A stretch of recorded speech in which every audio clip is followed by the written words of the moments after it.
السلام علیکم ورحمۃ اللہ وبرکاتہ۔ بسم اللہ الرحمن الرحیم۔ الفصل الثانی عن علی بن ابی طالب قال کان رسول اللہ صلی اللہ علیہ وسلم لیس بالطویل ولا بالقصیر۔ دوسری فصل۔ حضرت علی ابن ابو طالب سے روایت ہے، انہوں نے فرمایا کہ اللہ کے رسول صلی اللہ علیہ وسلم نہ لمبے تھے اور نہ پست قامت تھے۔ دونوں کے بارے میں آپ پہلے سن چکے ہیں۔ لمبے نہیں تھے یعنی بہت لمبے نہیں تھے جو حد اعتدال سے زیادہ ہو، اور ناپست قامت تھے یعنی اس طرح سے آپ کا قد چھوٹا نہیں تھا کہ بعض اعضاء بعض دوسرے میں گھسے ہوئے معلوم ہوں۔ تو یہاں اسی کا بیان ہے، لیسا بالطویل، نہ لمبے تھے، ولا بالقصیر، اور نہ ہی کوتاہ قد تھے۔ ضخم الرأس واللحیۃ شثن الکفین والقدمین۔ اللہ کے رسول صلی اللہ علیہ وسلم بڑے سر اور گھنی داڑھی اور بھاری ہتھیلیوں اور قدموں والے تھے، یعنی آپ کا سر اقدس بڑا تھا جو سرداری کی علامت ہے، آپ کی داڑھی گھنی تھی، اور آپ کی دونوں ہتھیلیاں اور دونوں پاؤں یہ گوشت سے پر اور بھاری تھے، جو مردوں میں طاقت و قوت اور شجاعت کی علامت ہوتی ہے۔ مشرباً حمرتاً، آپ گورے سرخی مائل رنگت والے تھے، یعنی آپ کا رنگ بالکل سفید نہیں تھا، جیسا کہ آپ نے کل کے سبق میں پڑھا کہ لیسا بالابیض الامحق، یعنی چونے کی طرح سے بالکل سفید رنگ والے نہیں تھے، بلکہ اس رنگت میں سرخی ملی ہوئی تھی۔ اس کا بیان اس حدیث میں مشرباً حمرتاً، یعنی آپ گورے تھے اور اس گوری رنگت میں سرخی ملی ہوئی تھی، یعنی آپ سرخی مائل سفید رنگت والے تھے۔ ضخم الکرادیس، کرادیس یہ کردوس کی جمع ہے۔ کردوس کہتے ہیں دو ہڈیاں جو کسی جوڑ میں ملیں تو اس ملنے کی جگہ کو کردوس کہا جاتا ہے، اسی کی جمع کرادیس ہے۔ ضخم الکرادیس یعنی آپ بھاری جوڑوں والے تھے، یعنی آپ کے اعضاء بھاری بھرکم بڑے تھے، تو ظاہر ہے کہ جہاں دو ہڈیاں ملیں گی وہ حصہ بھی بھاری بھرکم ہوگا۔ طویل المسربۃ، مسربہ کہتے ہیں سینے کے درمیان کے بال کو، اور طویل المسربہ کا مطلب ہوا کہ سینوں کے درمیان جو آپ کے بال تھے وہ دراز تھے، یعنی وہ سینوں سے لے کر کے آپ کی ناف تک پہنچتے تھے۔ تو اب اس کا معنی ہوا طویل المسربۃ، یعنی دراز بالوں کی ڈوری والے تھے۔ اذا مشا تکفأ تکفوا، اور بعض نسخوں میں ہے تکفأ تکفیا، جب سرکار پیادہ چلتے تو قوت سے چلتے۔ قوت سے چلنے کا مطلب کیا ہے؟ پہلے بھی گزر چکا ہے کہ آپ اپنا پاؤں پورا زمین سے اٹھاتے، متکبرین کی طرح سے اپنا پاؤں گھسیٹتے ہوئے نہیں چلتے تھے۔ چلنے کی کیفیت کیا ہوتی تھی اسے بیان فرمایا، کأنما ینحط من صبب، ایسا معلوم ہوتا کہ آپ نشیب میں اتر رہے ہیں۔ یہاں من فی کے معنی میں ہے، اور سبب کا معنی ہوتا ہے نشیبی جگہ، نیچے وہ جگہ جو نیچی ہو۔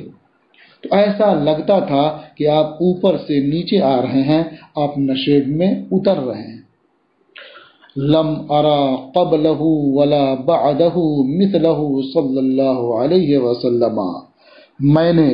حضور کے وجود سے پہلے، حضور کی آمد سے پہلے اور حضور کے دنیا سے تشریف لے جانے کے بعد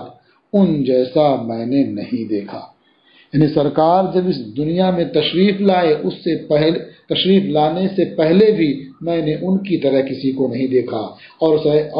سرکار اس دنیا سے تشریف لے گئے تو اس تشریف لے جانے کے بعد بھی میں نے ان کی طرح کسی کو نہیں دیکھا۔ لم ارا قبلہ ولا بعدہ مثلہ صلی اللہ علیہ وسلم، میں نے حضور اقدس صلی اللہ تعالی علیہ وسلم کی طرح سے نہ ان سے پہلے دیکھا اور نہ ان کے بعد دیکھا۔ رواہ الترمذی وقال ھذا حدیث حسن صحیح، اسے امام ترمذی نے روایت کیا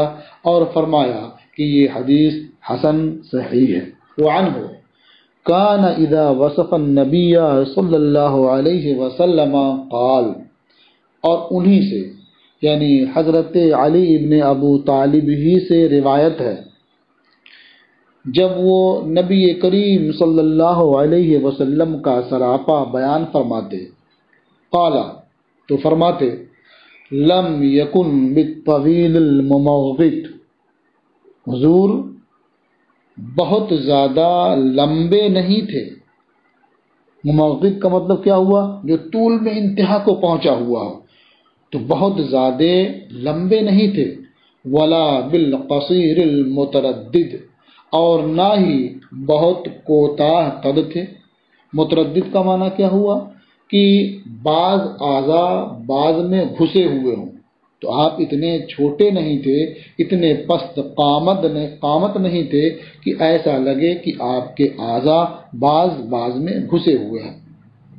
جیسے آپ دیکھتے ہوں گے کہ بعض لوگوں کی گردن بہت چھوٹی ہوتی ہے، تو ایسا لگتا ہے کہ ان کا سر یہ ان کے کندھے میں گھسا ہوا ہے اور درمیان میں جو گلا ہے اس کا پتہ ہی نہیں چلتا ہے۔ تو سرکار پست قامت نہیں تھے، یعنی ایسا نہیں تھا کہ ان کے اعضاء بعض میں گھسے ہوئے معلوم۔ وَكَانَ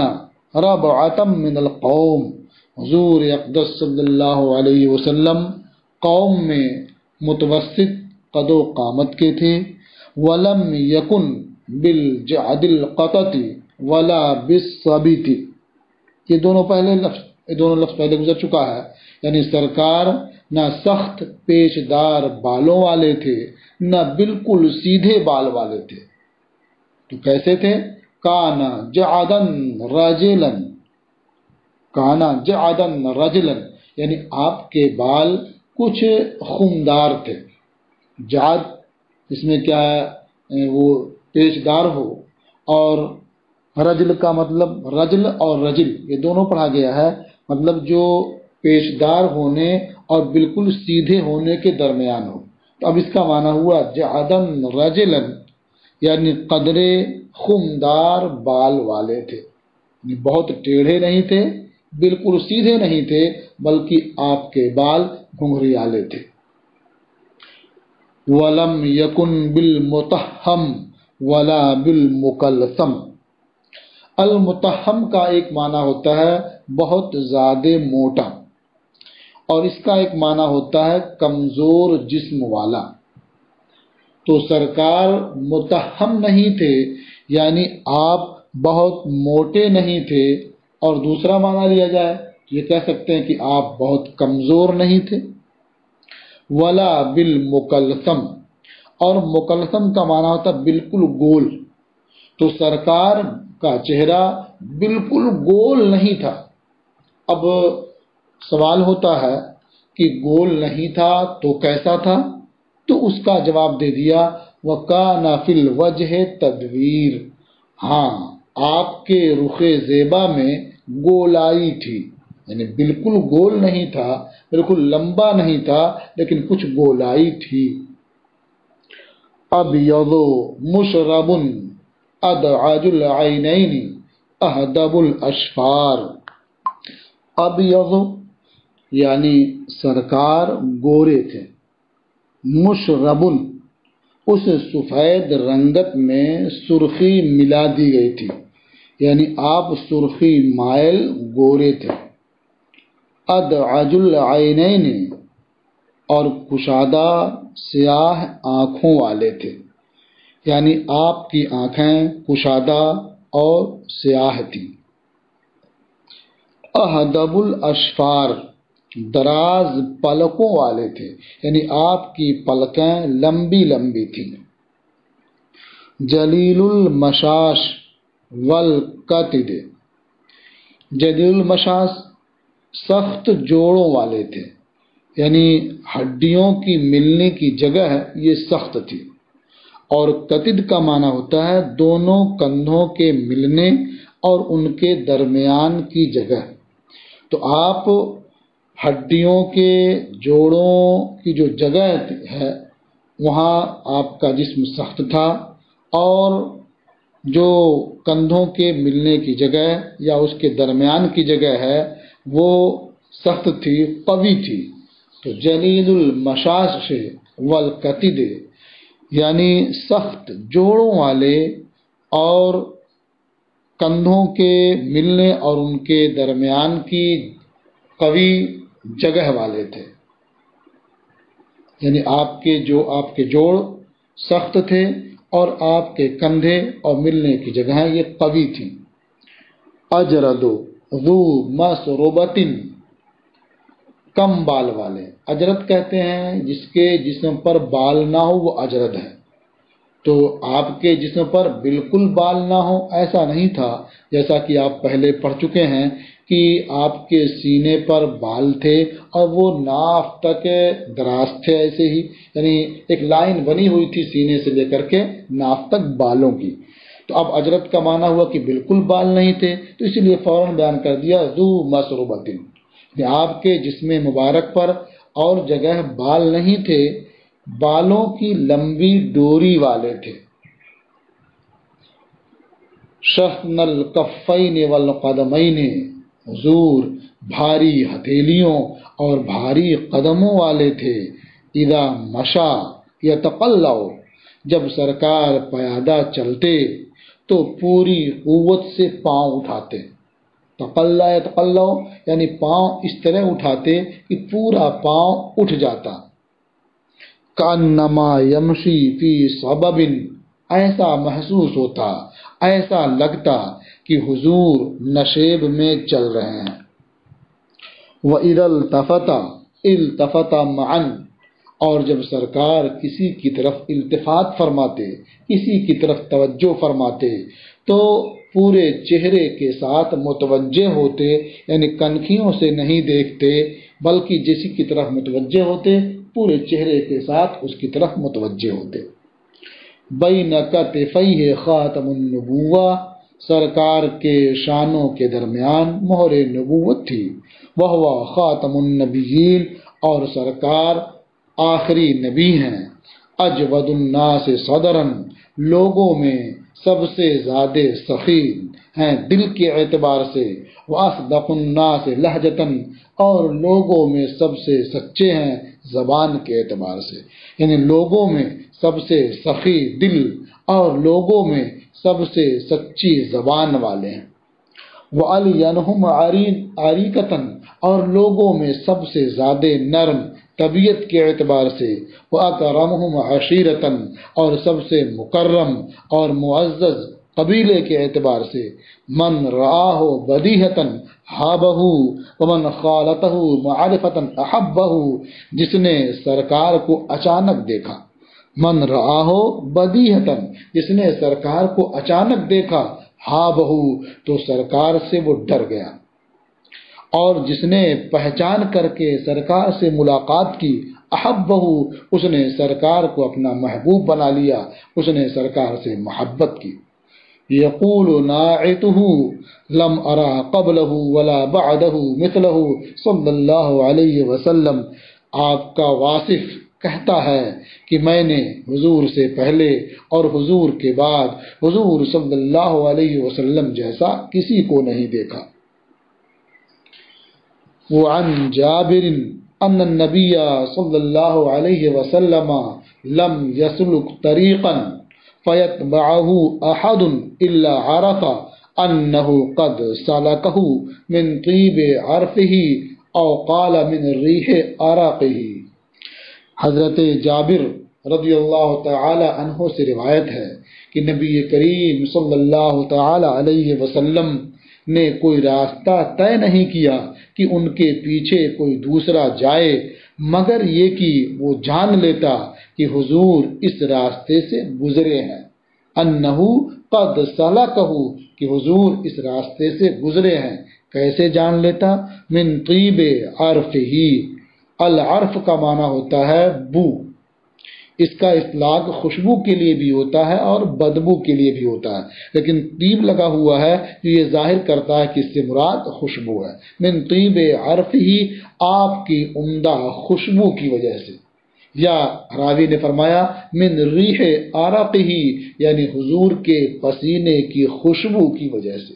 اب یہاں دو چیزیں ہیں، ایک تو یہ ہے کہ بعد میں جانے والا یہ آپ کو پہچانتا آپ کے جسم کی خوشبو کی وجہ سے، یعنی آپ جو خوشبو استعمال فرماتے وہ خوشبو فضا میں بس جاتی اور گزرنے والا یہ جان لیتا کہ حضور اس راہ سے گزرے ہیں۔ اور او کے ذریعے جس کو بیان کیا وہ خوشبو استعمال کی جانے والی نہیں بلکہ وہ خوشبو ہے جو اللہ تعالیٰ نے آپ کی خصوصیت کی وجہ سے آپ کو عطا فرمائی تھی کہ بغیر خوشبو کے آپ کا جسم بالکل معطر رہتا اور جو آپ کو پسینہ ہوتا وہ بھی معطر رہتا۔ تو قالا من ریح عرقہ، یا آپ کے پسینے کی خوشبو سے وہ جان لیتا اور پہچان لیتا کہ سرکار اس راہ سے گزرے ہیں۔ اسی کو اعلیٰ حضرت امام احمد رضا قدس سرہ نے اس طرح فرمایا، کیا مہکتے ہیں مہکنے والے، کیا مہکتے ہیں مہکنے والے، بو پہ چلتے ہیں بھٹکنے والے۔ وعن ابی عبیدۃ بن محمد بن عمار بن یاسر قال، اور حضرت ابو عبیدہ ابن محمد ابن عمار ابن یاسر سے روایت ہے، انہوں نے فرمایا قلت للربیع ابنت معوذ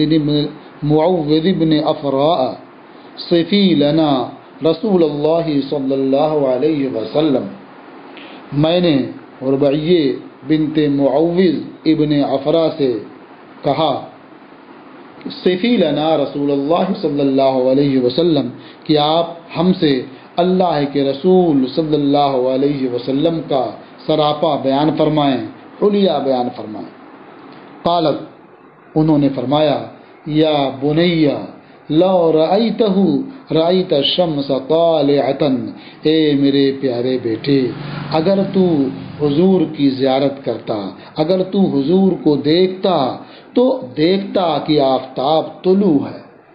یعنی ایسا معلوم ہوتا کہ حضور کے چہرے انور میں آفتاب طلوع ہے اور اس کی شعائیں چھن چھن کر کے باہر نکل رہی ہیں، یا حضور کا چہرہ بالکل آفتاب ہے، جیسے آفتاب نکلتا ہے تو اس پر نگاہیں نہیں ٹکتی ہیں، اسی طرح سے حضور کے رخ زیبا پر کسی کی نگاہ نہیں ٹکتی تھی، کسی کے اندر یہ تاب اور طاقت نہیں تھی کہ آپ کو جی بھر کے دیکھ سکے۔ وعن جابر ابن سمرۃ قال، اور حضرت جابر ابن سمرہ سے روایت ہے، انہوں نے فرمایا رأیت النبی صلی اللہ علیہ وسلم فی لیلۃ اضحیان فجعلت انظر الى رسول اللہ صلی اللہ علیہ وسلم والى القمر۔ حضرت جابر ابن سمرہ سے روایت ہے، انہوں نے فرمایا کہ میں نے نبی کریم صلی اللہ علیہ وسلم کو چاندنی رات میں دیکھا تو میں اللہ کے رسول صلی اللہ علیہ وسلم اور چاند کی طرف دیکھنے لگا، اور حضور کے جسم مبارک پر سرخ جوڑا تھا، سرخ جوڑے کا بیان پہلے ہو چکا ہے کہ وہ جوڑا بالکل سرخ نہیں تھا، بلکہ اس میں جو دھاریاں تھیں وہ سرخ تھیں۔ فَإِذَا هُوَ أَحْسَنُ عِنْدِي مِنَ الْقَمَرِ، فرماتے ہیں تو حضور میری نظر میں چاند سے زیادہ حسین و جمیل اور خوبصورت تھے۔ یعنی چاندنی رات میں چاند نکلا تھا اور حضور تشریف فرما تھے تو کبھی چاند کی طرف دیکھتے اور کبھی حضور کے چہرے انور کو دیکھتے، اور اس کے بعد اپنا یہ فیصلہ کرتے ہیں کہ میری نظر میں حضور چاند سے حسین و جمیل اور خوبصورت تھے۔ اسی لیے تو کسی نے کہا ہے کہ چاند سے تشبیہ دینا یہ بھی کیا انصاف ہے، چاند میں تو داغ ہے لیکن ان کا چہرہ صاف ہے۔ وعن ابی ہریرہ قال ما رأیت شیئا احسن من رسول اللہ صلی اللہ علیہ وسلم۔ حضرت ابو ہریرہ سے روایت ہے، انہوں نے فرمایا کہ میں نے اللہ کے رسول صلی اللہ علیہ وسلم سے زیادہ حسین و خوبرو کوئی چیز نہیں دیکھی۔ کأن الشمس تجری فی وجہہ، ایسا محسوس ہوتا تھا، ایسا لگتا تھا کہ آفتاب حضور کے رخ انور میں گردش کر رہا ہے، چل رہا ہے۔ وما رأیت احدا اسرع فی مشیہ من رسول اللہ صلی اللہ علیہ وسلم، اور فرماتے ہیں کہ میں نے کسی کو پیادہ چلنے میں اللہ کے رسول صلی اللہ علیہ وسلم سے زیادہ تیز رفتار نہیں دیکھا۔ کأنما الارض تطوی لہ، ایسا محسوس ہوتا تھا کہ زمین حضور کے لیے لپیٹ دی جاتی ہے، یعنی سرکار جب چلتے ہیں تو زمین سمیٹ دی جاتی ہے اور تھوڑے سے وقت میں لمبی مسافت طے کر لیتے ہیں۔ انا لنجہد انفسنا، یقیناً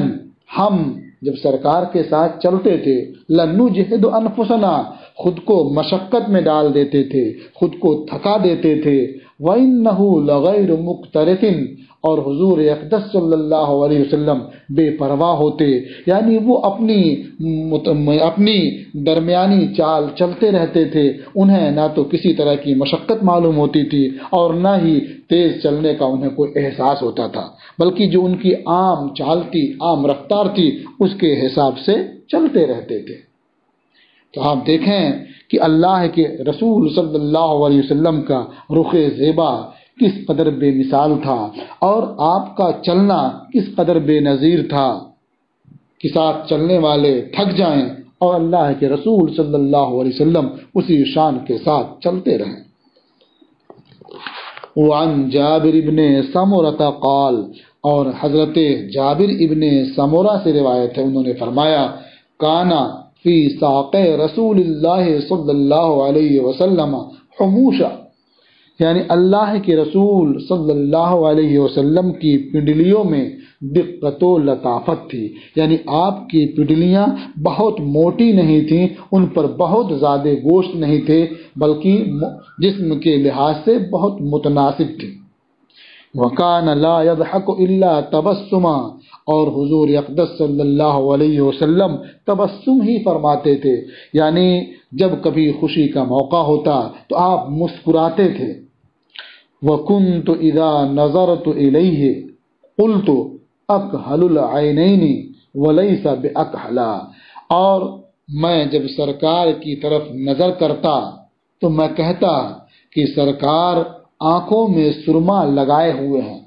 اکحل العینین، یعنی وہ آنکھوں میں سرما لگائے ہوئے ہیں، ولیس باکحلا، اور حالت یہ ہوتی کہ سرکار آنکھوں میں سرما نہیں لگائے ہوتے، بلکہ قدرتی طور پر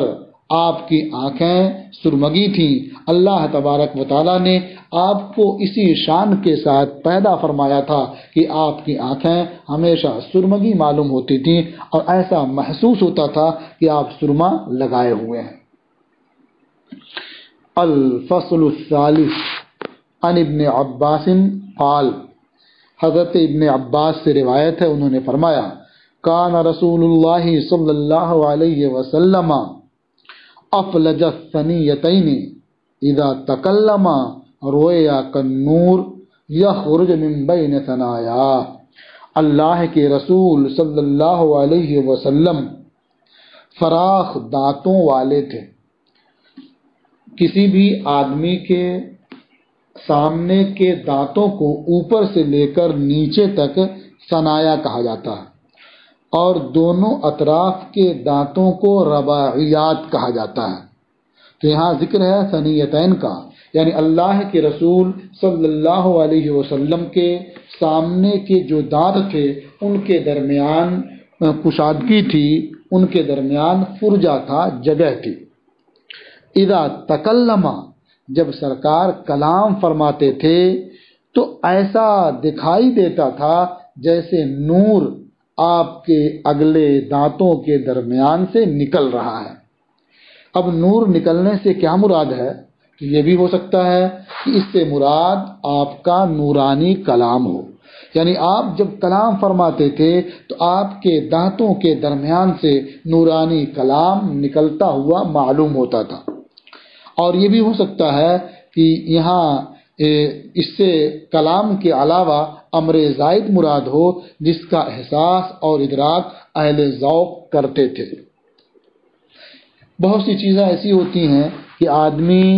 عام آدمی اسے دیکھ نہیں سکتے، لیکن جو اہل ذوق ہوتے ہیں، اہل بصیرت ہوتے ہیں، وہ اسے دیکھتے اور محسوس کرتے ہیں۔ تو اللہ کے رسول صلی اللہ علیہ وسلم فراخ دانتوں والے تھے۔ جب وہ کلام فرماتے تھے تو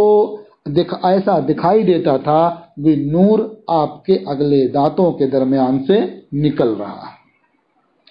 وعن کعب بن مالک قال، اور حضرت کعب ابن مالک سے روایت ہے، انہوں نے فرمایا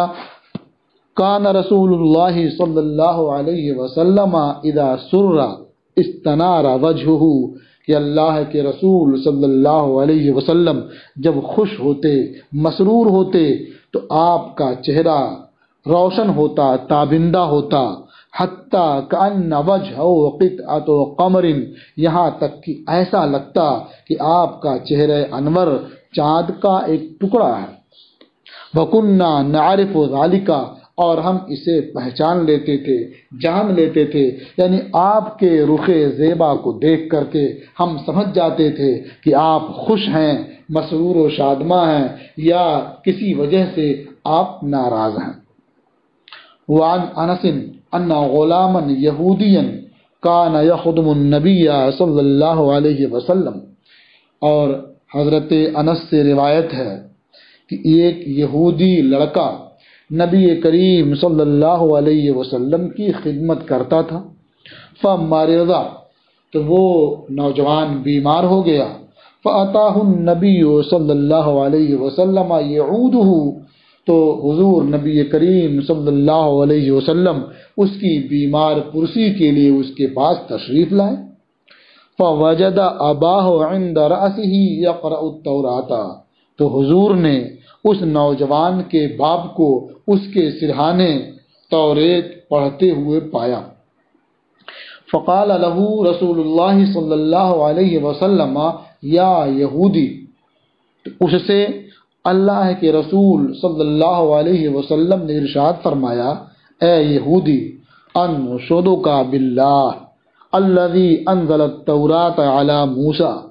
میں تجھے اس اللہ کی قسم دیتا ہوں جس نے حضرت موسیٰ پر توریت نازل فرمائی۔ حل تجد فی التوراۃ نعتی و صفتی، کیا تم توریت کے اندر میری نعت اور صفت و مخرجی اور میرے خروج کی جگہ پاتے ہو؟ نعت کا معنی بھی عام طور پر صفت کیا جاتا ہے، لیکن یہاں نعت اور صفت دونوں ہے، تو نعت سے مراد ذاتی صفات ہیں، یعنی ذات اور خلقت کے اعتبار سے جو میری صفات ہیں وہ تم توریت کے اندر پاتے ہو، اور افعال اور احوال کے لحاظ سے جو میرے اوصاف ہیں وہ تم توریت کے اندر پاتے ہو۔ وہ مخرجی، اور میرے خروج کی جگہ یا خروج کا زمانہ یا ولادت کی جگہ اور ولادت کا زمانہ، یا بعثت کی جگہ اور بعثت کا زمانہ، یا ہجرت کی جگہ یا ہجرت کا زمانہ تم توریت کے اندر پاتے ہو؟ قال لا، اس یہودی نے کہا نہیں۔ قال الفتى بلا، وہ نوجوان جو سرکار کی خدمت کرتا تھا اور بیمار تھا، جب اس نے دیکھا کہ میرا باپ جھوٹ بول رہا ہے تو اس نے فوراً کہا بلا واللہ یا رسول اللہ انا نجد لکا فی التوراۃ نعتکا و صفتکا و مخرجکا، کیوں نہیں اے اللہ کے رسول، بخدا ہم توریت میں آپ کی نعت یعنی ذاتی صفت اور آپ کا وصف یعنی آپ کے افعال و احوال کے اوصاف اور آپ کے خروج کی جگہ اور زمانہ توریت میں پاتے ہیں۔ وَإِنِّي أَشْهَدُ أَن لَّا إِلَٰهَ إِلَّا اللَّهُ، اور یہ بے شک میں اس بات کی شہادت دیتا ہوں کہ اللہ کے سوا کوئی معبود نہیں ہے، وَإِنَّكَ رَسُولُ اللَّهِ، اور یقیناً آپ اللہ کے رسول ہیں۔ اشہد ان لا الہ الا اللہ، میں گواہی دیتا ہوں کہ اللہ کے سوا کوئی معبود نہیں ہے، اور اس بات کی گواہی دیتا ہوں یقیناً آپ اللہ کے رسول ہیں۔ فقال النبی صلی اللہ علیہ وسلم لاصحابہ اقیموا ھذا من عند راسہ، تو نبی کریم صلی اللہ علیہ وسلم نے ارشاد فرمایا اپنے اصحاب سے کہ اسے یعنی اس یہودی نوجوان کے باپ کو اس یہودی نوجوان کے سرہانے سے اٹھا دو، کیونکہ اب وہ نوجوان اسلام قبول کر چکا ہے، وہ مسلمان ہو چکا ہے، اور اسی کے سامنے اس کا باپ جھوٹ بول رہا تھا، اور جھوٹ بولنے کی وجہ سے رحمت کے فرشتے اس سے دور ہوتے ہیں، وہاں رحمتوں کا نزول نہیں ہوتا ہے، اس لیے یہ اسلام لا چکا ہے اور اسی کے پاس اس کا باپ جھوٹ بول رہا ہے، اس لیے اس کے سرہانے سے اس کے باپ کو اٹھا دو۔ وَلُو أَخَاكُمْ، اب چونکہ وہ اسلام لا چکا ہے اور ہر مسلمان بھائی بھائی ہے، لہذا وہ تمہارا بھائی ہوا، اب تم اس کے اپنے بھائی کے معاملے کے ذمہ دار ہو جاؤ، والی ہو جاؤ، یعنی اب تم اس کی تیمارداری کرو، اس کی دیکھ بھال کرو، اور آگے جو مرحلہ آئے تم اسے انجام دو۔ تو نبی کریم صلی اللہ علیہ وسلم نے اپنے اصحاب سے ارشاد فرمایا اقیموا ھذا من عند رأسہ، اسے یعنی اس نوجوان کے باپ کو اس نوجوان کے سرہانے سے اٹھا دو اور تم اپنے بھائی کے معاملے کے ذمہ دار ہو جاؤ۔ اسے امام بیہقی نے دلائل النبوہ میں روایت کیا ہے۔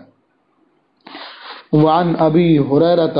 عن النبی صلی اللہ علیہ وسلم انہ قال، اور حضرت ابو ہریرہ سے روایت ہے، وہ نبی کریم صلی اللہ علیہ وسلم سے روایت کرتے ہیں کہ حضور نے ارشاد فرمایا انما انا رحمت مہدات، یقیناً میں رحمت مہدات ہوں، یعنی میں سراپا رحمت ہوں، جو رحمت تمہاری جانب بطور ہدیہ بھیجی گئی ہے، یعنی اللہ تبارک و تعالیٰ نے تم پر کرم فرمایا اور مجھے تمہاری جانب بطور ہدیہ بھیجا ہے۔ آپ اس حدیث میں غور کریں کہ اللہ کے رسول صلی اللہ علیہ وسلم نے اپنے بارے میں فرمایا انا رحمت مہدات، اس میں اس بات کی جانب اشارہ فرمایا کہ لوگ ہدیہ کے بارے میں سمجھتے ہیں اور اس بات کو اچھی طرح سے جانتے ہیں کہ جو شخص کسی کے ہدیے اور تحفے کی قدر کرتا ہے تو وہ ہدیہ دینے والا مزید ہدایہ اور تحائف سے نوازتا ہے اور اس پر انعام و اکرام کی بارش کرتا رہتا ہے، اور جو کسی تحفہ پیش کرنے والے ہدیہ پیش کرنے والے کے ہدیے کی اہمیت کو نہیں سمجھتا ہے، اس کی قدر و قیمت کو نہیں پہچانتا ہے، تو پھر ہدیہ دینے والا اس سے ناراض ہو جاتا ہے اور انعام و اکرام کی بارش روک لیتا ہے۔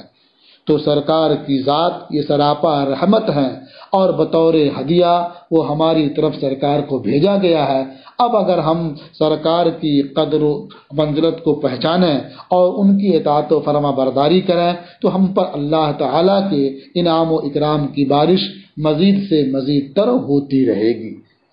اب یہ باب ختم ہوا، اب اس کے بعد نبی کریم صلی اللہ علیہ وسلم کے اخلاق اور شمائل کا باب شروع ہوگا۔